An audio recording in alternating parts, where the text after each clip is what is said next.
IBN 7 खबरनामा, हर खबर सच के साथ। अनुमंडल क्षेत्र के संस्कृत हाई स्कूल के मैदान में भाजपा ने विशाल आम सभा का आयोजन बुधवार को किया। बाबा सोमेश्वर नाथ धाम से चर्चित अनुमंडल मुख्यालय के समीप भाजपा के सभा में उत्तर प्रदेश के मुख्यमंत्री योगी आदित्यनाथ ने विशाल जन समुदाय को किया संबोधित। विरोधियों पर किया वार, जिसमें जमकर बरसे योगी आदित्यनाथ। एक एक विपक्षियों को आईना दिखाते हुए बोले, भाजपा जो कहती है वह करके दिखाती है। चाहे 370 की बात हो या राम मंदिर की, देश के दुश्मनों की बात हो या दुश्मनों के घर में घुस के मारने की, भाजपा अपना वादा पूरा करती है।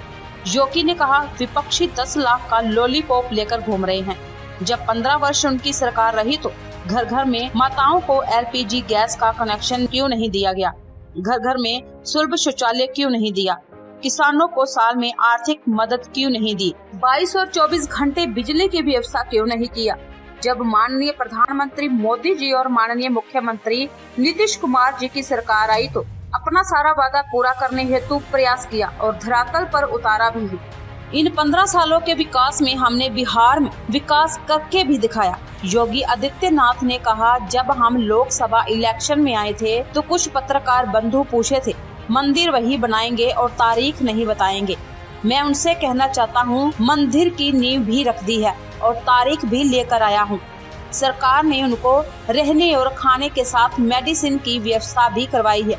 आज मंदिर बनने जा रहा है। मैं ये बताना चाहता हूँ कि बिहार के हर गांव से, कोने कोने से लोगों को, सभी को बुलाकर अयोध्या रामलला के दर्शन करवाएंगे, ताकि भव्य मंदिर का दर्शन करके आनंद की अनुभूति प्राप्त हो सके। आज मैं इस महादेव की नगरी में आप सबके पास आया हूँ।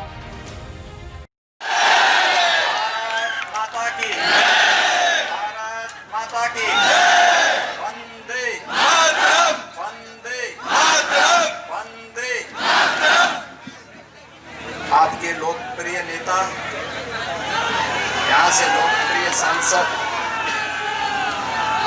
और भारत सरकार के कृषि मंत्री के रूप में जिन्होंने देश के अंदर कृषि और किसान कल्याण के लिए संपत्ति पर कब्जा करके बनाया है, तो 2 काम होने चाहिए। एक, दंगाइयों के कारण कहीं आगजनी होती है तो उसका दुगना हम उससे वसूली करते हैं, उसकी संपत्ति को और उसके पोस्टर भी लगाते हैं, जगह जगह पोस्टर लगाते हैं कि इस दुराचारी को देखो, ये देश का दुश्मन है, सार्वजनिक संपत्तियों को जलाता है। आज इसकी संपत्ति को हम जब्त करके इसकी भरपाई कर रहे हैं। भाइयों बहनों, आज उत्तर प्रदेश में दंगा नहीं होता, नहीं तो हर दूसरे दिन एक नया दंगा होता था। और दूसरा कार्य हम लोगों ने और वहां पर किया है, इन अपराधियों और माफियाओं की बड़ी बड़ी संपत्तियों को जब्त। प्रधानमंत्री आदरणीय नरेंद्र मोदी जी ने अयोध्या में भगवान राम के भव्य मंदिर के निर्माण के लिए आधारशिला रखी, कार्य का शुभारंभ किया। मेरी हार्दिक इच्छा थी कि बिहार के हर गांव का प्रतिनिधित्व अयोध्या में उस दिन होना चाहिए।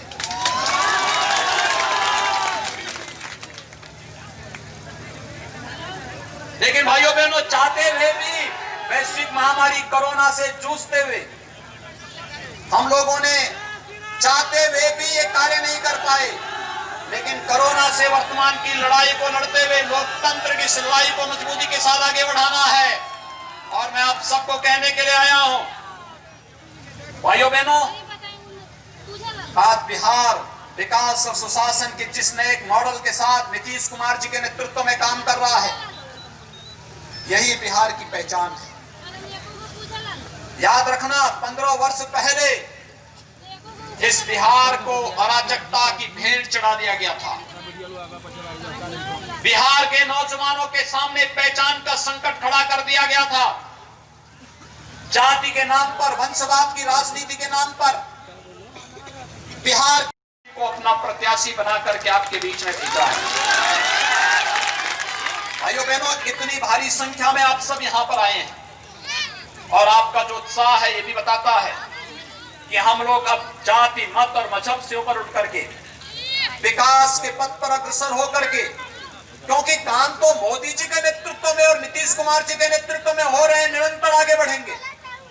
इसके लिए बोलने की आवश्यकता नहीं। और जब संसद में आपके प्रतिनिधि के रूप में राधा मोहन बाबू हैं, तो फिर उसकी तो कोई चिंता की बात है ही नहीं, क्योंकि वो चिंता उससे नहीं कर रहे हैं। लेकिन स्थानीय स्तर पर हमें सोचना होगा, ये जातिवाद की राजनीति कब तक हमारी युवा पीढ़ी के भविष्य के साथ खिलवाड़ करेगी। इसको हमेशा के लिए समाप्त करिए।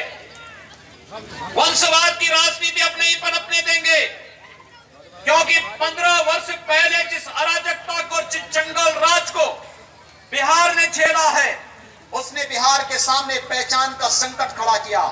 अन्यथा बिहार का नौजवान तो पूरे देश और पूरी दुनिया के अंदर अपनी प्रतिभा और अपने बहुत अच्छा शार्प ब्रेन के लिए जाना जाता है। जहां कहीं भी बिहार का नौजवान गया, वहां पर उस नौजवान ने अपनी प्रतिभा का लोहा मनाया है। उस नौजवान को अवसर मिलना चाहिए। कर रहे होंगे, इनकी भी बारी आएगी, ये लोग भी अंदर जाएंगे। और उत्तर प्रदेश में तो हम लोगों ने उनकी छाती पे बुलडोजर चलाना शुरू कर दिया। हम लोगों ने कहा कि भाई देखो, के लिए इसी का एक उपहार है, और मैं इसके लिए वास्तव में अपने अन्नदाता किसानों का अभिनंदन करता हूं, जिन्होंने देश के अंदर आंदोलन की दिशा बदली थी सत्याग्रह के नाम पर, और सत्याग्रह के नाम पर शांतिपूर्ण तरीके से। बिहार से राजू पांडे की रिपोर्ट, IBN 7 खबरनामा।